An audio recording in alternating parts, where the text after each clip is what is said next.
The attempt made by Limpopo Health MEC, Dr. Poppy Ramatuba, to quash an inquiry into her remarks, directed at a Zimbabwean patient, has been dismissed by the court, with costs. The Health Professions Council of South Africa, HPCSA, had scheduled a disciplinary inquiry to investigate the complaints arising from the widely broadcasted conversation that took place when she visited Bela Bela Hospital last year. Although the exact nature of the complaints was not detailed in Judge Anthony Miller's judgment, it is publicly known that she accused the patient of burdening the provincial health system, stating, "You are killing my health system. It's unfair." Ramatuba had applied for an interdict in two parts, labelled Part A and Part B. Part A sought to temporarily halt the proceedings until Part B, a review application, could be submitted. In Part B, she intended to challenge the constitutionality, lawfulness, and validity of the HPCSA decision, issued on the 9th of February 2023, while also asserting that the HPCSA lacked jurisdiction over her actions as an MEC. Only Part A was considered by Judge Miller, who delivered his ruling on Friday the 2nd of June 2023. He noted that numerous complaints had been filed against Ramatuba with the HPCSA as a result of the conversation.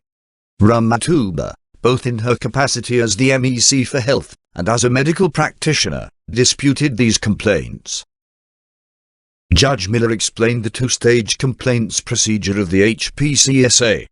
The preliminary inquiry is the first stage, which may lead to the resolution of the complaint. If not resolved, it proceeds to a formal inquiry. According to the judge, a preliminary committee convened at the end of January 2023 to examine the complaints.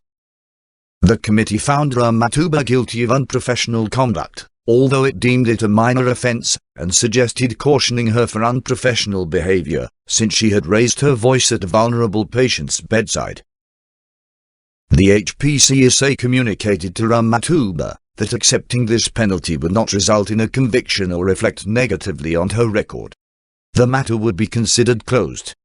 However, Ramatuba refused to accept the finding and challenged the jurisdiction of the HPCSA in a letter sent in February 2023. Disagreeing with her assertions, the HPCSA scheduled formal hearing dates for the inquiry.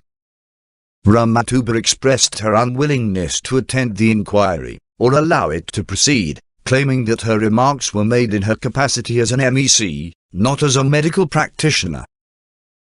Judge Miller emphasized that the roles of holding a political office and being a registered medical practitioner were not mutually exclusive. He regarded the claim that conduct is determined by the hat a person wears at a given time as contrived and self-serving, stating that is inconsistent with constitutional values and the law.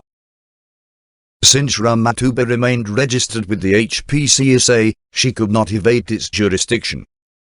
The judge noted that if she had deregistered, the situation would have been different. As she refused to accept the preliminary committee's finding, the matter would now proceed before a different committee, affording her the opportunity to raise any challenges during the inquiry. Judge Miller dismissed Ramatuba's application and ordered her to pay the HPCSA's costs. You speak Shona. And then how do you find yourself in Villa and Malala when you are supposed to be with Munangago there? You know he doesn't give me money to operate you guys. And I'm operating with my limited budget. Thank you so much. I appreciate well, you can't appreciate that. You're killing my health system. You are killing my health system. When you guys are sick, I'm hearing these days, you just say, let's cross Limpopo River. There's an MEC there who's running charity department. It's not. And I'm going to tell you something that is truthful and painful. You know, Stats SA goes and count people during the census and tell me that in Limpopo you have got 5.7 million people, and tell me out of that 5.7 million, 91% do not have medical aid. They are dependent on the state. 9% they will say has got medical aid, they depend on private hospital. And then they go and give National Treasury.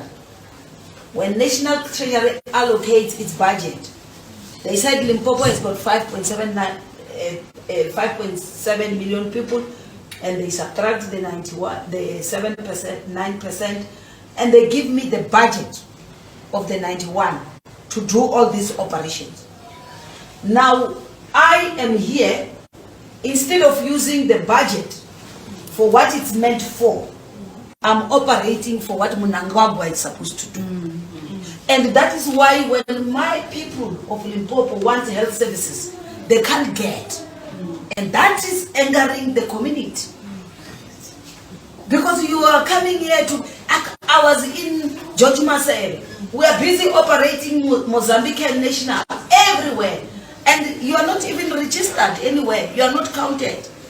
You are even illegal. And you are abusing me. This is unfair. It's unfair. I can't go to Zimbabwe and get health care. Do you think they can allow to operate me? It's for their own people. I went to Canada recently. You know, before I entered the country, I must show, before they give me a visa, I must show them that a proof that indeed if I fell sick in Canada, I'll be able to cater for myself. It's only in South Africa where people just come in. And people have got problems with Minister Mtsoaledi. You know why he's like this? It's because he was working in health and he knows the pain. And people call him xenophobic to say he's anti-Zimbabwe. He's not anti-anybody. Minister Mtsoaledi was feeling the pain. I used to go with him to Musina to see the problem there. So, says, you won't be discharged until you settle your bill. You must charge him. Yeah. CEO. Yeah. Thanks for watching. Please comment, like, share and subscribe.